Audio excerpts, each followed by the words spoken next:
Boa noite a todas as pessoas que estão nos acompanhando. Sejam bem-vindas ao bate-papo sobre o edital do Programa Nacional de Vivências no SUS, uma iniciativa da Secretaria de Gestão do Trabalho, Educação e Saúde do Ministério da Saúde, em articulação com a Rede Unida e a Iniciativa de Vivências e Estágios na Realidade do SUS, VSUS Brasil.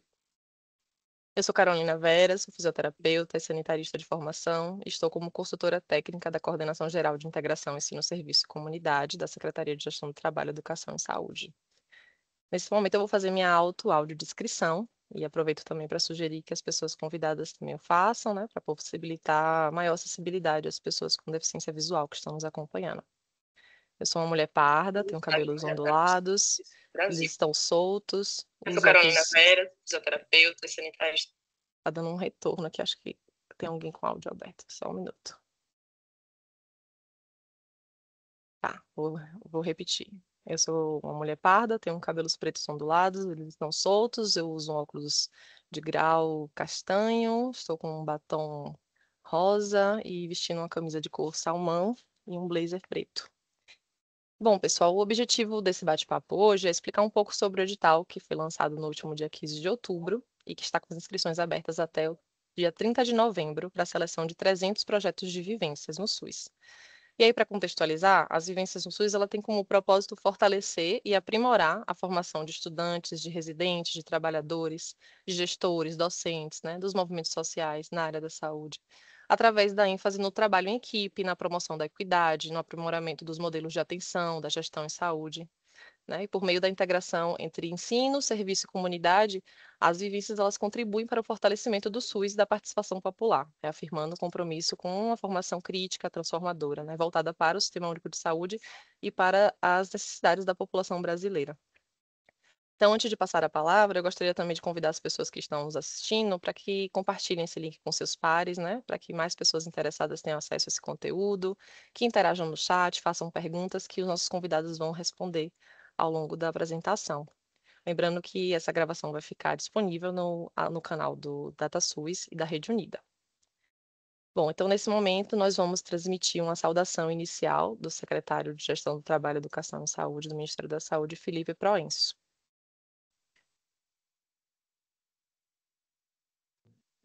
Olá, pessoal que está com a gente nessa live para tirar as dúvidas sobre o nosso tão querido VerSUS, essa política pública de vivência no SUS, aonde são caracterizados grupos que vão conhecer mais a realidade do SUS de um determinado local, na interação com a gestora, com o gestor municipal, na interação com quem está construindo o Sistema Único de Saúde no seu cotidiano, quem está na unidade básica de saúde, quem está no hospital, quem está na secretaria de saúde. Isso tudo é uma vivência muito importante para quem está em processo de formação, para quem é estudante, para quem é residente, para quem pode interagir com quem está no papel de educadora ou de educador. Então, sejam muito bem-vindas e bem-vindos a essa live para tirar as dúvidas. Nós queremos, com essa parceria que é com a Rede Unida, essa parceria que é com uma série de instituições, é um trabalho coletivo, é uma construção coletiva, efetivar, então, até o início do próximo ano, 300 grupos.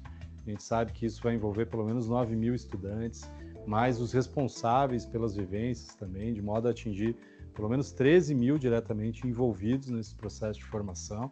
E para ter um processo dessa magnitude, a gente conta com vocês, a gente conta com os projetos que vão ser apresentados, a gente conta com um grande número de inscrições, de projetos, de propostas para esse edital, mas para poder escrever bem esse projeto, precisa tirar dúvida, então venham com tudo que vocês estão precisando saber, o que está surgindo nessas reuniões, nessas rodas, nesses diálogos que estão sendo feitos para apresentar os projetos. E além de contar com toda essa expertise que a Rede Unida já tem no VerSUS, podem saber que também é possível contar aqui com a nossa Secretaria de Gestão do Trabalho e da Educação na Saúde, que está acompanhando diretamente essa iniciativa. Agradecer também a Organização Pan-Americana de Saúde, que viabiliza essa iniciativa também, ou seja, podem contar com a gente, tirem as dúvidas, apresentem ótimos projetos e principalmente vamos fortalecer esse SUS, vamos movimentar esse sistema que é tão dinâmico, mas que é tão importante no cuidado com o povo brasileiro, e é isso que a gente quer, esse contato com o povo brasileiro, esse contato com o SUS, e isso só tem a fortalecer cada vez mais o nosso sistema de saúde, o nosso sistema universal, que garante esse direito à saúde às pessoas e trazer cada vez mais gente para se encantar com essa política pública que é tão importante para o Brasil e para o mundo. Tirem as dúvidas, viva o VerSUS, viva as vivências no SUS, viva o Sistema Único de Saúde.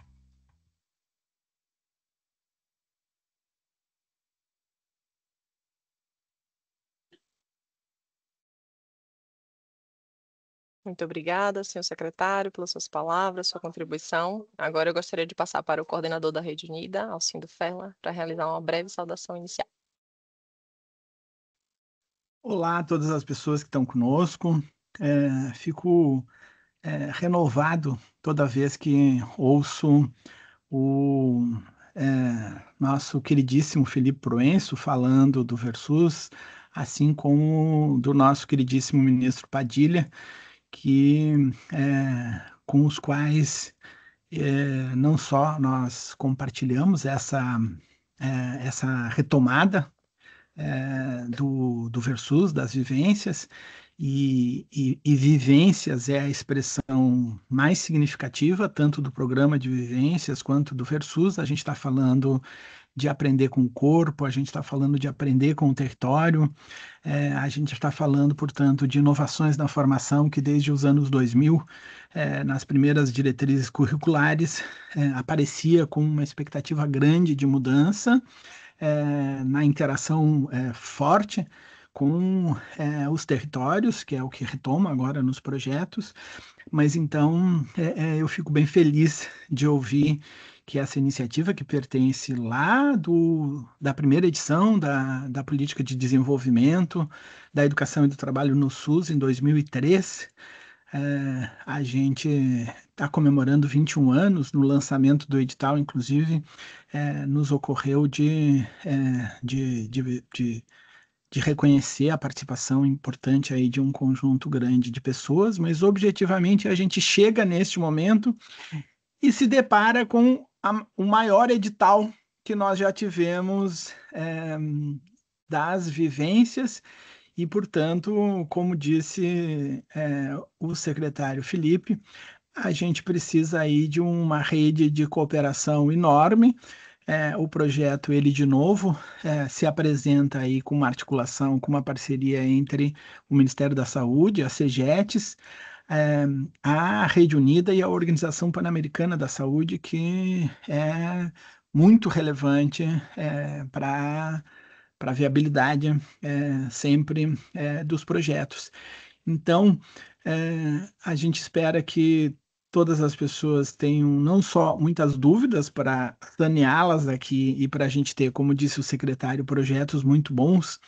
Esses projetos muito bons, eles precisam respeitar o conjunto lá de diretrizes que foram propostas no edital, mas de todo jeito, a coisa mais importante dos projetos é de que a gente tenha um movimento, uma onda VerSUS acontecendo aí em 2026, que fortaleça muitas coisas, fortaleça o nosso sistema universal, que é o maior sistema universal do planeta, né? Porque nós somos 212, 213 milhões, e porque muitos de nós defendemos essa política democrática, essa política inclusiva, e também porque nós reconhecemos a ancestralidade desta produção. Muita gente da 8ª Conferência Nacional de Saúde até agora deu o sangue, o suor e as lágrimas para que a gente tivesse esse SUS generoso, que não é só um sistema de assistência ou de atenção à saúde, ele também é propulsor das mudanças na formação. Isso está explícito na Constituição, que o ordenamento da formação das pessoas seja de sua responsabilidade, e é isso que faz com que a gente tenha essa grande iniciativa, então, onde o Ministério da Saúde sempre é bem importante. Todas as vezes que o Ministério da Saúde passou por períodos turbulentos, períodos asfixiantes, a gente fez VerSUS sem apoio do Ministério da Saúde, e uau, graças às deusas, nós temos o Ministério da Saúde aqui apoiando fortemente, retomando com pessoas que gostam de pessoas, portanto, gerenciam bem políticas de cuidado, e a CEGETS, então, retomando essa parceria. Então, super obrigado à parceria que viabiliza do Ministério da Saúde, da CEGETS e da OPAS, mas também não é só a institucionalidade. O nosso queridíssimo Fabiano, que está se ocupando aí de outras atividades agora, que coordena a equipe que está representada pelas meninas aqui. Um super obrigado também ao ministro Padilha, que poucos dias depois de tomar posse, me encontrou e disse: e o Versus, Alcindo? Vou ter que ser eu de novo a ressuscitá-lo?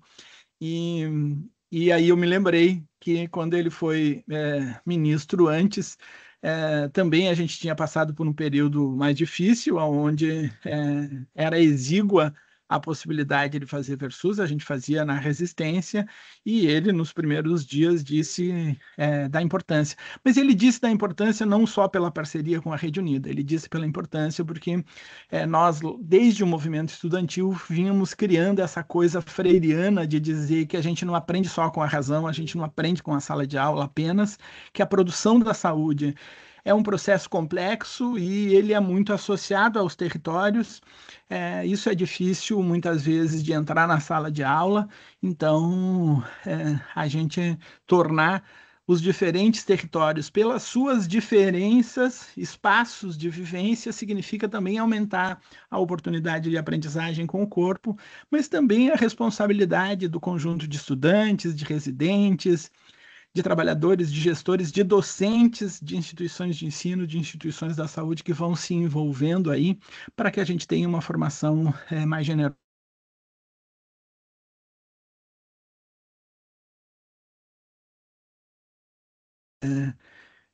Queridíssimo Arouca, lá na 8ª Conferência Nacional de Saúde, que a gente lembre que para um SUS ser vigoroso, ser pleno, nós precisamos também de produzir coisas na sociedade, porque o que a gente quer para a saúde, a gente quer para a sociedade, e certamente a gente não quer para a sociedade um assassinato em grande escala, como acontece em vários lugares, como aconteceu ontem no Rio de Janeiro, que mostra aí a falência das políticas públicas. A gente quer governantes que também tenham compromisso com todas as vidas, com os processos aí pedagógicos que a gente precisa para identificar a diversidade. Portanto, e por fim, os projetos eles precisam respeitar um conjunto de requisitos, porque senão a gente não terá como garantir apoio, garantir sustentação, mas eles têm que também gritar com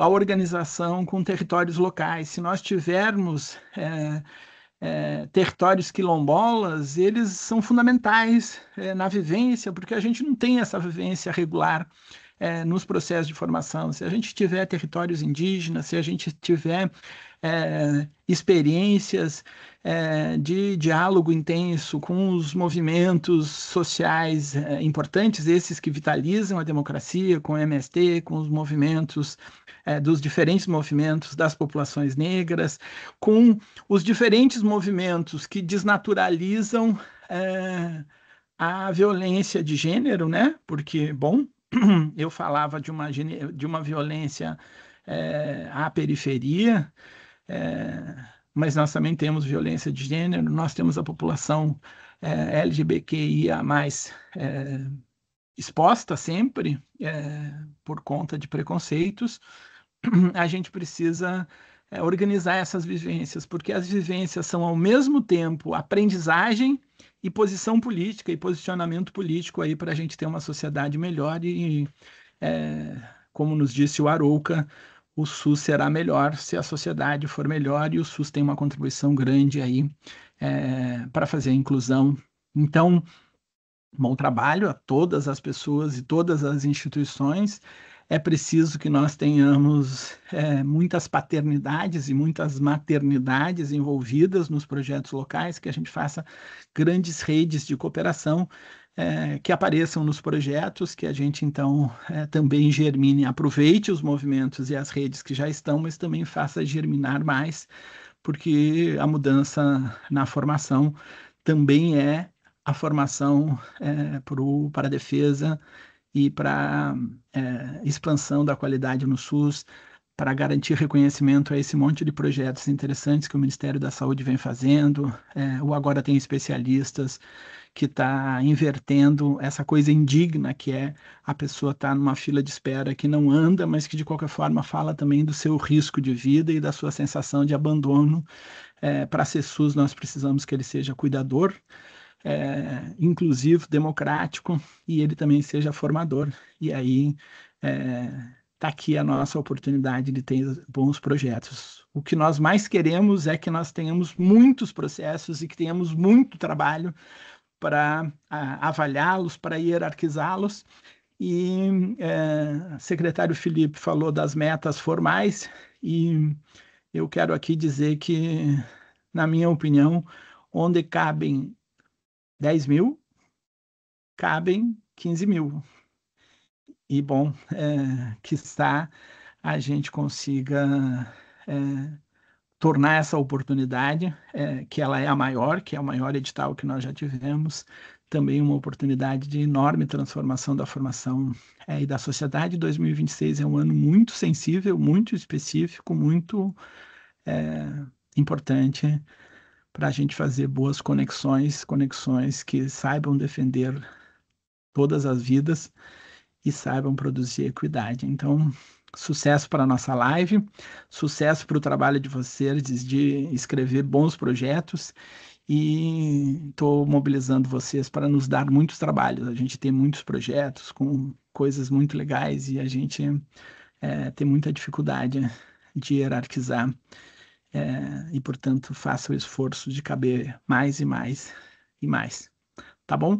Um super beijo para todas as pessoas que estão aqui. E um super agradecimento aí para as equipes da Rede Unida e da CEGETES, que estão se esforçando bastante aí para a gente ter tantas outras lives, mas também para ter vivências que sejam bem significativas para todas as pessoas. Um super beijo.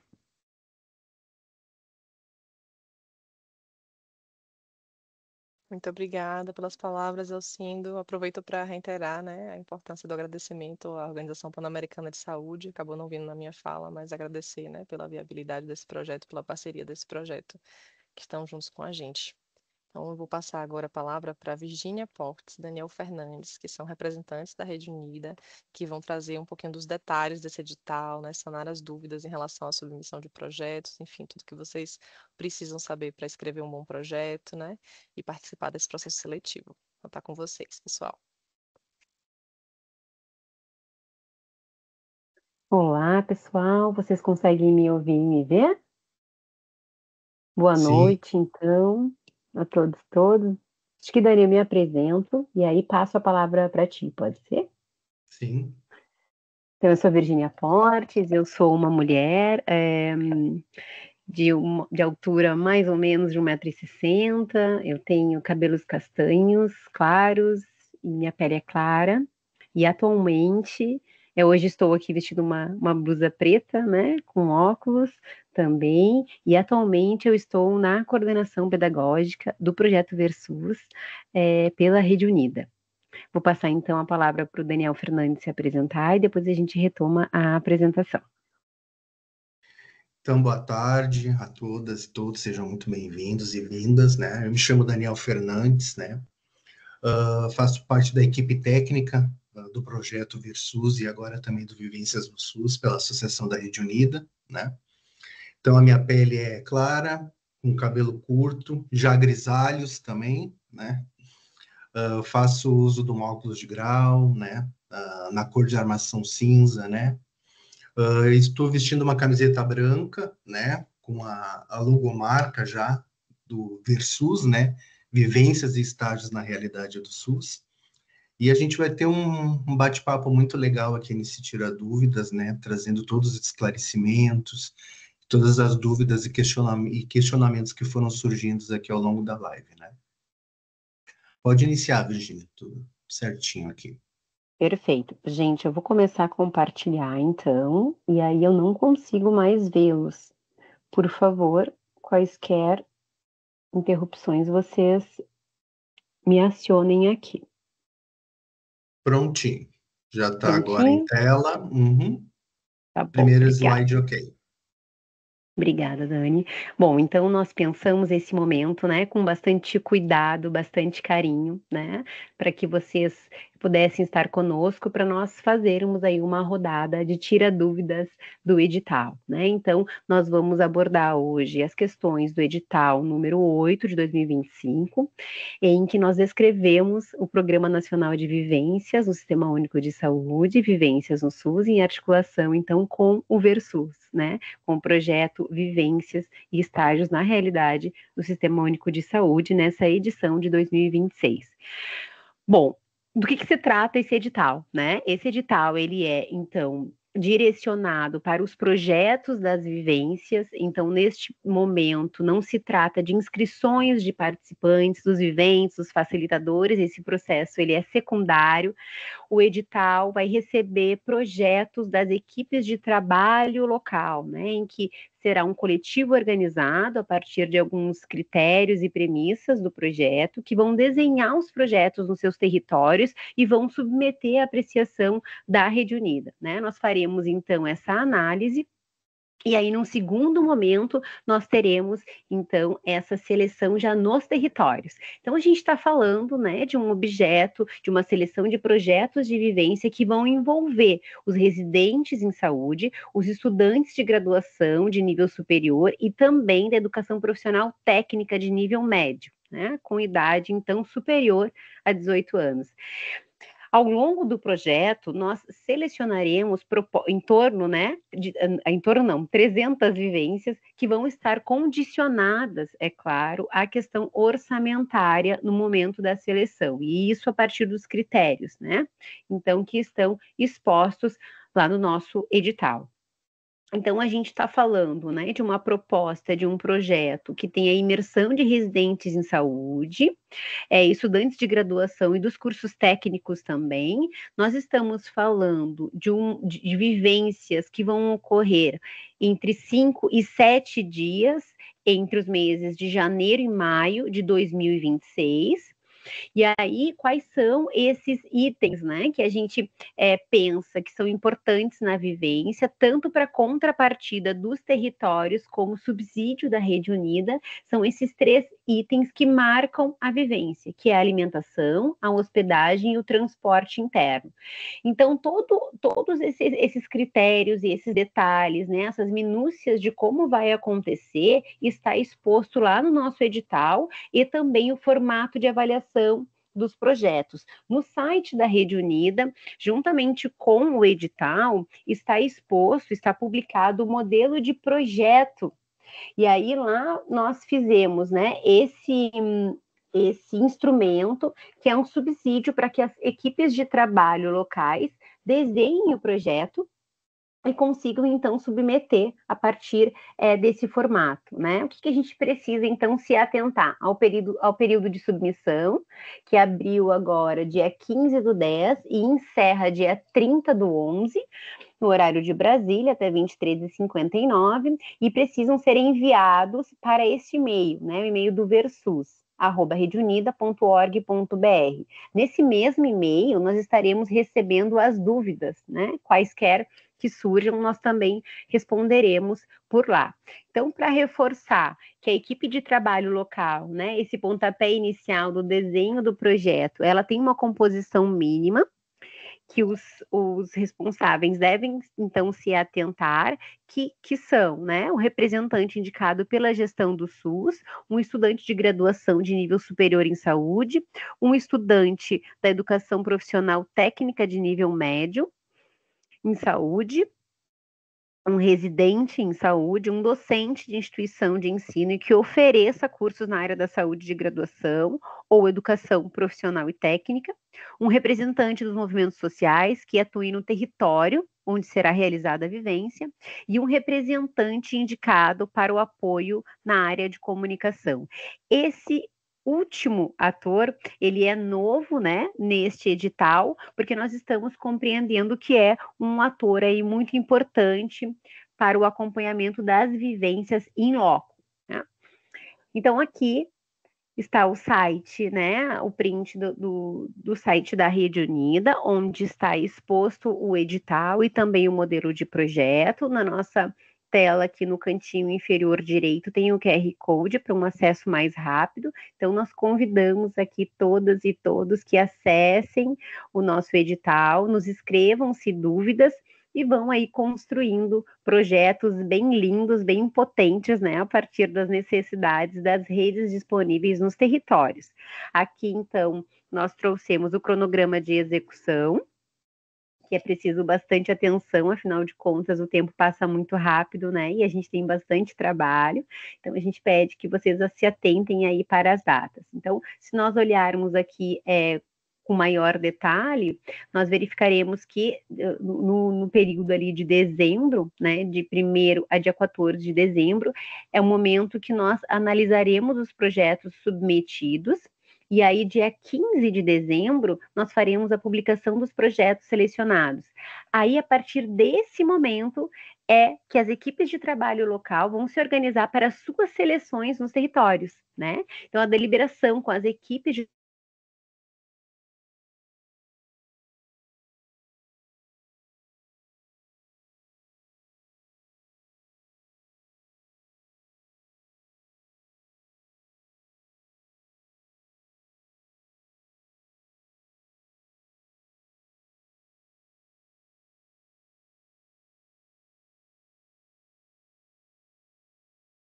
Acho que deu uma travada.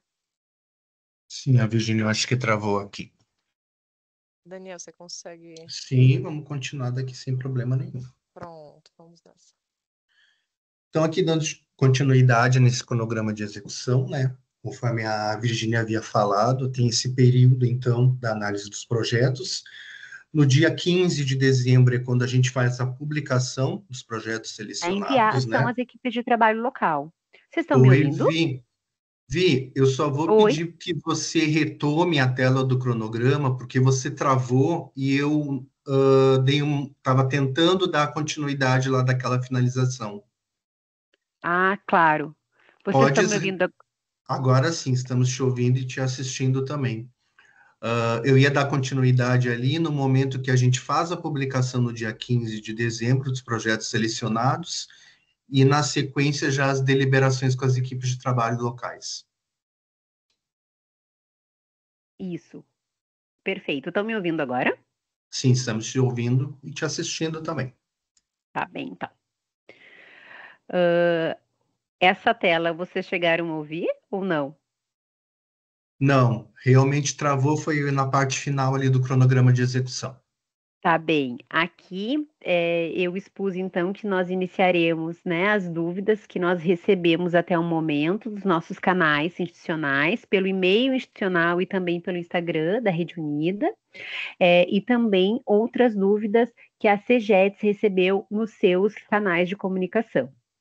Então, aqui essa organização e vocês estão todos convidados, né, a nos mandarem as dúvidas e participar também desse processo. Então, a primeira delas é como eu me inscrevo, né, como eu participo. Aqui nós reforçamos que esse edital que está publicado no momento é o edital que nós receberemos os projetos das vivências, e aí, a partir do momento que as propostas forem aprovadas, é que lançarão os seus próprios editais, né? E aí entra o processo de seleção dos facilitadores e dos viventes. Então, o convite é que vocês acompanhem todo esse processo lá no nosso site, no site da Rede Unida, tá? Na página do Versus. E aí, outra pergunta que nós estamos recebendo também é quando irão sair os editais para a seleção dos viventes e facilitadores. Então, a gente já sabe, né, que é em dezembro, que vai ser o momento, então, de deliberação com as equipes de trabalho local, com os projetos aprovados, e aí sim, cada vivência vai lançar o seu edital com o seu processo de, né, seus critérios de avaliação, com o seu cronograma, para aí sim selecionar os viventes e os facilitadores para as vivências que vão acontecer no primeiro semestre de 2026. Né? Então, lembrando que neste momento, a equipe de trabalho local vai ter autonomia total para fazer essa organização e esse processo de seleção. Então, mais uma vez, a gente convida todos e todas, né, para estarem atentos ao nosso site, nas mídias da Rede Unida, para que isso seja aí acompanhado em ato das nossas publicações e atualizações dos prazos, né? Acho que, Daniel, queres continuar daqui? Posso sim. Então, aqui, né, como a Virgínia trouxe aqui para a gente, durante esse período desde o lançamento, a gente já tem recebido muitas dúvidas e questionamentos que a gente está agrupando aqui para poder compartilhar com todos vocês, né? Então, uma das questões foi: apenas estudantes da área da saúde poderão se candidatar para facilitadores e viventes, uma vez que os projetos sejam aprovados? Serão aceitos, sim, facilitadores e viventes matriculados em escolas técnicas, escolas de saúde pública ou instituições de ensino superior de qualquer área, tá? Residentes devem ser da área da saúde também, tá? Outro questionamento também: uma mesma equipe de trabalho local pode submeter mais de um projeto? Sim. A viabilidade de cada projeto vai ser avaliada, né, seguindo todos os critérios estabelecidos e apontados dentro do edital também. Prontinho, só um minuto que travou aqui. Pronto, retornou. Podemos envolver participantes também da rede privada de ensino de graduação? Fazer um grupo misto, pessoas do setor público e também do privado relacionado à saúde. Então, os participantes da equipe de trabalho local, né, ou também como comissão organizadora local, podem ser docentes de instituições privadas, né? A comissão pode ser composta por esses membros da rede privada de saúde, mas também com a prioridade e a preferência para membros das instituições públicas, né? Sejam elas instituições de ensino superior, como também dos serviços de saúde.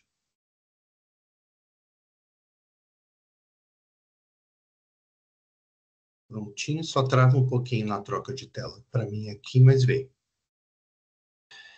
A equipe de trabalho deve conter um participante de cada área descrita? Sim, tá? Essa composição da equipe de trabalho local, da comissão, deve conter, no mínimo, um participante de cada área descrita, conforme está estabelecido lá no edital, certo? Depois, quantidade de participantes, né? Cada projeto aí, a gente já está com a sugestão, cada projeto tem, no mínimo, 33 participantes, né? Separados aí nas categorias: 30 participantes na modalidade de viventes e 3 participantes na modalidade de facilitadores, né? Serão aceitos aí os projetos com até 66 participantes, né? Ou seja, 60 viventes e 6 facilitadores. A quantidade de participantes deve respeitar a proporção estabelecida, né? Ou seja, um facilitador para cada 10 viventes, né? E a gente traz também no edital, quando a gente traz a menção dos múltiplos, né? Então, ali, 33 participantes, 44, 55, mas sempre respeitando essa proporção de um facilitador para cada 10 viventes, né, dentro da imersão. Pronto, retornou aqui. Como e quando será realizado o repasse financeiro para essa equipe de trabalho local, né? O que é importante a gente ressaltar aqui? Uma vez feito toda a análise dos projetos e a gente realizar a publicação desses projetos aprovados, é quando começam as deliberações direto com as equipes de trabalho local, né? Consequentemente, também já começam as deliberações com os estabelecimentos que irão fazer a prestação desses serviços, né? Então, a contratação e esse repasse financeiro, ele é efetuado diretamente aos estabelecimentos aprovados para o fornecimento dos serviços de alimentação, de hospedagem ou de transporte interno, tá? Em nenhum momento há esse repasse financeiro diretamente para a equipe de trabalho local. E sim, a gente vai fazer a deliberação direta com os estabelecimentos, fechando o contrato e já fazendo a programação do pagamento da prestação de serviço. Tem algum limite de número de municípios envolvidos para cada vivência? A gente não há uma necessidade de limitação do número desses municípios, tá? Mas o que a gente traz aqui, ressaltando a importância de garantir que os municípios envolvidos, de fato, terão seus serviços, enfim, as redes de atenção visitados. Também focar bastante no planejamento e garantindo as questões de logísticas para essas experiências de imersão no território, né? Então, a gente fez um apanhado do que a gente recebeu até o momento, né, após o lançamento do edital, e novamente reforçando, né, todas as dúvidas e questionamentos sobre o edital, a gente está solicitando, e foi estabelecido em edital também, para ser encaminhado para o e-mail institucional, né? Então, é o versus@redeunida.org.br, né? A equipe técnica da Associação da Rede Unida, a gente está fazendo um apanhado, né, dessas dúvidas e questionamentos que vem chegando e já dando uma resposta em tempo real também, né? Então, o nosso atendimento ali é de segunda a sexta-feira, nos horários ali comerciais estabelecidos dentro do edital, e a gente fica à disposição também para estar acolhendo todas essas dúvidas e questionamentos lá e dando uma devolutiva para todos. E finalizamos a nossa apresentação do edital convidando a todos e todas que tão logo escrevam projetos lindos e potentes para que nós possamos estar vivenciando aí essas experiências dos diferentes SUS, né, que existem nos nossos territórios, na diversidade brasileira.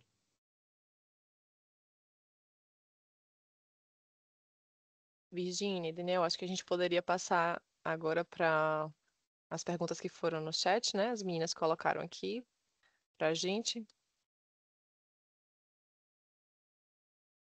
Vamos sim, deixa eu só abrir que eu estou com um pouquinho de delay aqui, só um minutinho. Eu estou abrindo aqui também.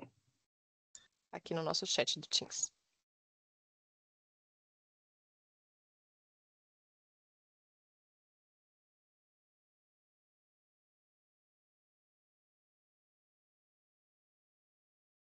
Se vocês quiserem, Que a primeira seria dúvida 1?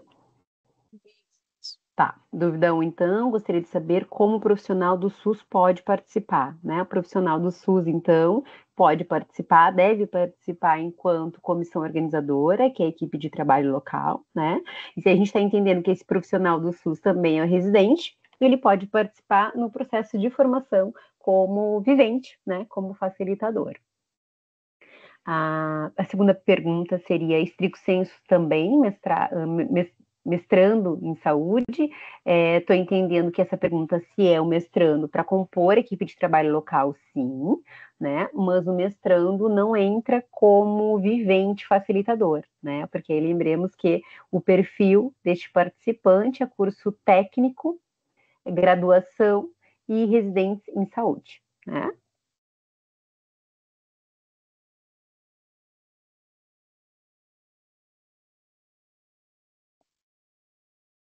Eu só estou tentando atualizar aqui o chat, que ele não está atualizando para mim, tá? Só um minutinho. Mas pode seguindo, eu vou te auxiliando aí também. Então, tá, deixa eu ver aqui as próximas.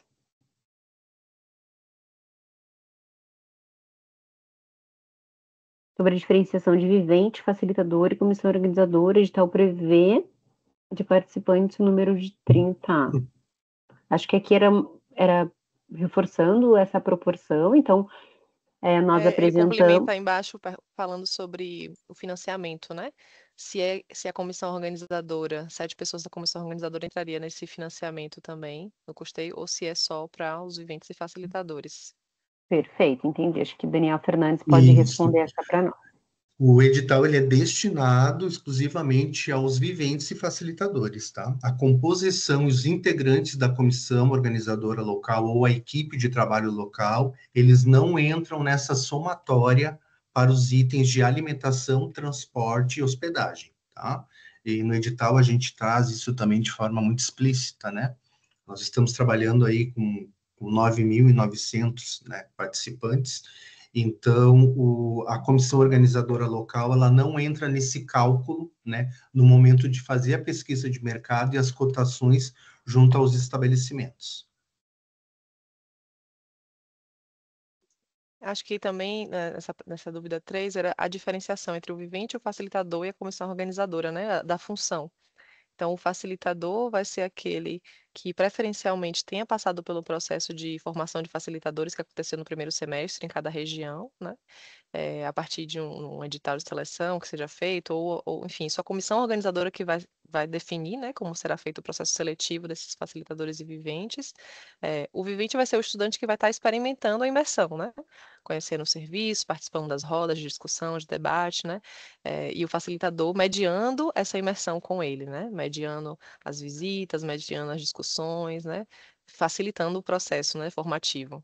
E a comissão organizadora, quem que vai garantir, né, o processo de submissão do projeto, a articulação com a gestão, né, com o município, com cenários de prática, a parte mais dura da logística mesmo também, de alimentação, de transporte, de hospedagem, a proposta pedagógica, né, os temas que vão serem discutidos nas rodas de conversa, o convite aos parceiros, aos palestrantes. Então, essa comissão organizadora vai subsidiar esses facilitadores para que eles possam conduzir, né, o processo. Acho que era um pouco disso que também era um pouco essa dúvida 3, essa diferenciação entre cada um, junto com a dúvida também se eles entrariam no custeio, né? Perfeito, é isso mesmo, essa diferenciação. Estou entendendo que a nossa próxima questão é o que o edital financiará especificamente. Acho que o Daniel Fernandes quer responder, posso responder também por aqui. Consegue nos... Sim, só o chat que realmente não está atualizando para mim aqui. Então, assim, o projeto em si, ele vai custear, vai ser os insumos e os itens, né, de alimentação, transporte interno e a hospedagem, tá? Claro que todas as possibilidades de contrapartida são todas bem-vindas também, para ajudar, enfim. Nós também faremos, né, o custeio, enfim, a entrega dos insumos, que são os materiais, né, que historicamente já fazem parte também do projeto Versus, então é a mochila, a camiseta, o bloco de anotação, a caneta, bio bottom, né? Nós também vamos inovar um pouco agora também nessa segunda etapa do projeto, que vai ser a entrega dos crachás de identificação para todos os viventes e facilitadores poderem circular de forma identificada dentro do seu território, né? E tudo isso a gente faz após análise e aprovação desses projetos, quando a gente faz o agrupamento desses materiais e direcionamos diretamente a equipe de trabalho local no território, no endereço mencionado. Perfeito. Nossa próxima pergunta é qual a formação necessária para o representante da área de apoio da comunicação? Nós não temos nenhuma formação pré-estabelecida desse ator, né, desse componente. A questão que fica central é que essa pessoa tenha aí vontade e aptidão, né, de trabalhar na comunicação, ou seja, essa capacidade de traduzir o que está sendo vivenciado no território, que esteja coerente com vivências, com Versus, e que possa traduzir isso nas mídias sociais. Então, não há uma formação acadêmica específica, isso não está em edital e não está previsto, né? O importante é que essa pessoa esteja aí atenta e sensível para esse tipo de publicação. A nossa próxima pergunta é quantos grupos de viventes cada município, projeto receberão, podem receber? Entendi isso. O município pode receber alguns grupos, né? Desde que 1, 2, 3, desde que esses projetos tenham sido aprovados, né? E tenham sido pactuados com o gestor e, claro, a partir de uma rede de saúde dos territórios vivos que esteja apta a receber esses viventes, né? Para nós facilitarmos as aprendizagens, as experiências em si.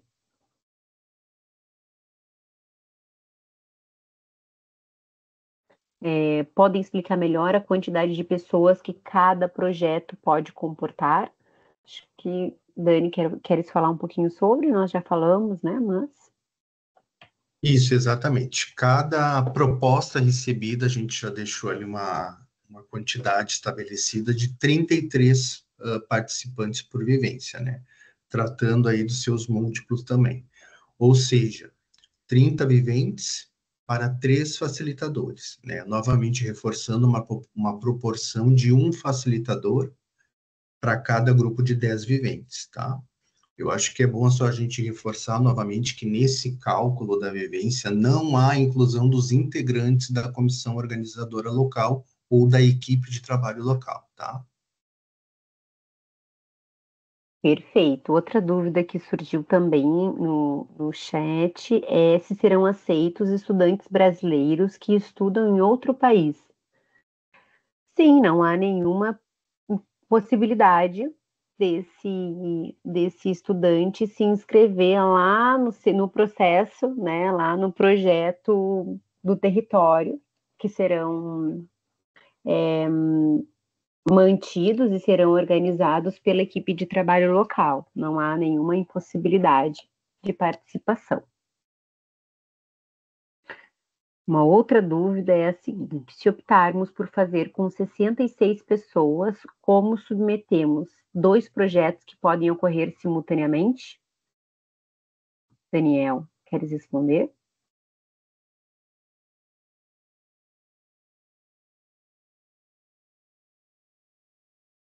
Conseguiu nos ouvir, Dani? Outra vez? Não trancou para mim aqui. Pode repetir de novo, por gentileza. Claro. Se optarmos por fazer com 66 pessoas, como submetermos 2 projetos que podem ocorrer simultaneamente? O que a gente vem conversando até, eu acho que na própria oficina foi um dos questionamentos também que algumas pessoas trouxeram, tá? A gente tem orientado que, tratando de uma vivência, né, de uma proposta, que ela venha num formato único, né? Ou seja, uma única proposta, comportando aí 33 participantes ou 66 participantes, né? O que é importante a gente sempre reforçar quando vier nessa proposta? É pensar exatamente em toda essa logística do território, né? De repente, consegue escutar, Vi? É que trancou para mim um pouquinho aqui, tá? Pensando na logística, né, de todos esses participantes dentro do território, né? O que comporta 66 pessoas? O que a gente tem conversado, né? De repente, nos locais de visitação, né? Vamos supor, a gente vai a algum serviço de saúde ou algum hospital. Se dentro dessa unidade, desse serviço, realmente consiga comportar esse número de pessoas, né? Então, se a proposta vier, que ela venha num formato único, mas sempre pensando nessa logística territorial também. E aí, a partir disso que o Daniel respondeu, eu já linko com uma das perguntas também, né? Se existe um teto para uma contrapartida do que a Rede Unida, né, o Versus, irá subsidiar. Então, não está descrito esse valor no edital, mas claro que esses valores eles vão ser analisados a partir da especificidade do local e, sobretudo, comparando com o valor total disponível do projeto, né? Então é muito importante, reforçando, é muito importante que as equipes de trabalho local se organizem para as contrapartidas, né? Para que elas possam apresentar essas contrapartidas no projeto. E aí apresentando 1 ou 2 itens, enfim, que o projeto vai conseguir subsidiar, tá? Então, esses valores, essa discussão financeira a gente vai fazer a partir da apresentação de cada projeto, tá? Não tem um valor estabelecido de teto, mas sem sombra de dúvidas, isso vai ser analisado na perspectiva financeira do valor que está disponível, né, e as especificidades do território. Daniel, se quiseres complementar um pouquinho. Não, isso mesmo, Vi. Acho que tá perfeito a colocação. Tá. Deixa eu ver o outro. De que forma um profissional do SUS pode submeter o projeto e cumprir com o requisito de ser indicado pela gestão? Bom, o profissional do SUS vai compor, então, a equipe de trabalho local, e se ele se encaixar, né, como se ele se encaixar como uma das indicações da gestão, ele já representa este componente dentro, este participante dentro da equipe de trabalho local, e é mediante a uma carta, né, Daniel, que a gente pede no próprio corpo ali, nos anexos do projeto. Então, é dessa forma que ele pode participar e que ele pode, então, representar esse ator indicado pela gestão.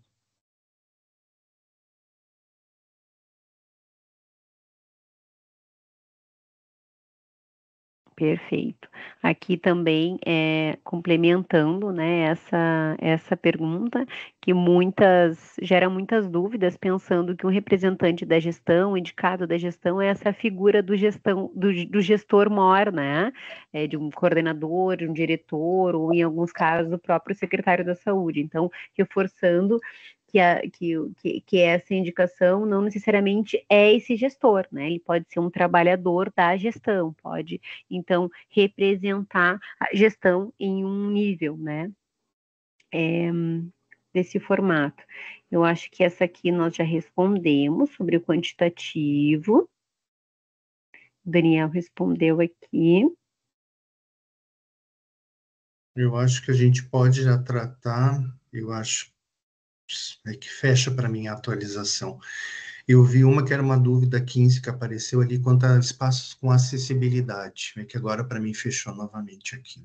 Eu ainda não cheguei nesse aqui.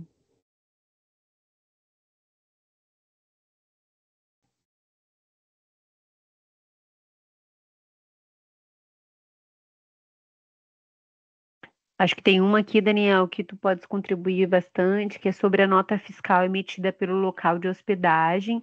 Em alguns casos, eles não conseguem emitir a nota que tenha de maneira discriminada a alimentação e a hospedagem, apenas uma nota no valor total. E aí eles perguntam se seria possível. Então, gente, o que a gente vem conversado bastante, né, e a gente atende principalmente a um instrutivo de carta acordo, que é o Manual de Prestação de Contas da OPAS, né? E nesse instrutivo, toda e qualquer contratação, o estabelecimento tem que possuir um CNPJ legalizado, claro, direitinho, e atualizado junto à Receita Federal, né? Então, automaticamente, o estabelecimento que ele fornecer a alimentação, a hospedagem ou o transporte interno, na sua nota fiscal, né, seja uma empresa MEI, enfim, né, ou a própria emissão da DANF, ele tem que apresentar no corpo dessa nota fiscal a prestação de serviço que ele está fornecendo. Então, se eu estou no meu território e eu estou fazendo a pesquisa de mercado para o transporte interno, para hospedagem e alimentação, o estabelecimento que for aprovado para fazer a prestação de serviço, ele tem sim que possuir um CNPJ, emitir a nota fiscal e que no corpo venha essa descrição explícita do serviço a ser prestado, tá? Então, aqui nós trabalhamos com 3 itens de despesa: alimentação, transporte interno e hospedagem. Na prestação de contas, toda e qualquer despesa que a gente for efetuar o pagamento, a nota fiscal ela tem que estar alinhada, né, escrita, nominal, de acordo com o elemento de despesa que a gente está pagando. Se é uma nota fiscal de hospedagem, então que vem ali, né, serviços de hospedagem, hospedaria, seja pousada, ou pode vir uma nomenclatura muito similar, né, vamos supor, 3 quartos triplos, 2 quartos duplos, né, então tem que ter sempre essa familiaridade da descrição da nota fiscal com o que a gente está pagando. A mesma coisa vai servir para o transporte interno ou para a própria alimentação. Daniel, a gente não consegue que venha elencado a alimentação, mas aí entra os seus similares, né? 30 refeições, 30 cafés da manhã, 33 jantares, 33 almoços, né? Mas que venha nessa similaridade com o que a gente está pagando, né? No caso da alimentação. E transporte interno, serviços de transporte, seja ele terrestre ou fluvial, enfim, mas que venha também com essa similaridade na descrição. Perfeito. Nós temos uma outra dúvida que eu acho que era essa que tu havias mencionado, Dani, que é sobre acessibilidade. Então, eles compartilham aqui que estão com dificuldades de achar os espaços com acessibilidade e gostariam de pedir se há um checklist do que precisa ter como requisito de acessibilidade, né? Barras no banheiro, rampas de acesso e assim por diante. Nós não temos esse checklist, né? E o que a gente pede é sempre que a comissão organizadora local faça essa análise bem crítica, né? Claro que a gente está falando aqui de um espaço que é físico, nessa perspectiva de acessibilidade nesses quesitos, né, do que a gente consegue mensurar, encostar e que é material. Há uma série de outros quesitos de acessibilidade que a equipe de trabalho local precisa estar apropriada e analisando, né, mas a gente não tem esse checklist, né, então o que a gente pede é que a equipe de trabalho local faça essa análise. Talvez a Carol pode contribuir conosco se há isso prontinho, né, na CEGETS ou em alguma pasta para contribuir conosco nessa perspectiva, mas nós não temos esse checklist. Então, a nossa encomenda é que sim, essas questões que a gente já sabe que são cruciais sejam analisadas quando vocês estiverem aí analisando esses cenários, esses contextos. Então, sim, barra, né, a rampa, ou em casos de elevador, e portas, né, mais largas que possibilitem o acesso de uma possível cadeira de roda e assim por diante. Carolina, não sei se tu queres complementar. Posso sim. A gente pode contribuir para pensar nesse checklist, né? Mas o que vem agora também é em relação ao transporte, né? Um transporte que consiga fazer a mobilidade para poder receber o cadeirante, caso tenha inscritos. Acho que também isso vai partir do processo seletivo também, que vai indicar quais são as necessidades, né? Então, quando essa comissão organizadora fizer esse processo seletivo e ver quem são esses eventos que foram selecionados, é importante que no próprio processo seletivo tenha lá um formulário, enfim, de inscrição, que isso possa ser indicado, né? Porque aí as adaptações podem ser feitas também a partir disso, né? Então, se tem alguém com, enfim, um transtorno TEA, né? Aí tem sensibilidade ao barulho. Então, as acessibilidades são diversas, né? Então, se adaptar aos espaços que vão estar, avisar as equipes que vão estar envolvidas, né? Enfim, então acho que a gente pode pensar, talvez é algo mais geral. Tá baixo o microfone? Tá baixo, Carol. O pessoal tá pedindo para tu falares um pouquinho mais alto, se puder. Enfim, acho que a gente pode pensar disso de maneira mais ampla, como instruir, né, para que essas comissões organizadoras possam acrescentar no seu formulário de inscrição, de seleção dos seus viventes e facilitadores essas necessidades e, a partir disso, a gente pensar quais são, né, os dispositivos que podem ser acionados, assim. Perfeito. Então, acho que esse é um encaminhamento bem importante da live, né? Nós não temos esse material pronto em formato de checklist, mas com certeza nós nos debruçaremos para que, né, tenhamos mínimo um roteiro, né, um material que organize isso. E aí, só reforçar aqui o que a Carol trouxe é muito importante, né? Que a equipe de trabalho local consiga identificar isso no processo de seleção, apontar para nós e que a gente pense aí junto como um grande coletivo. Né?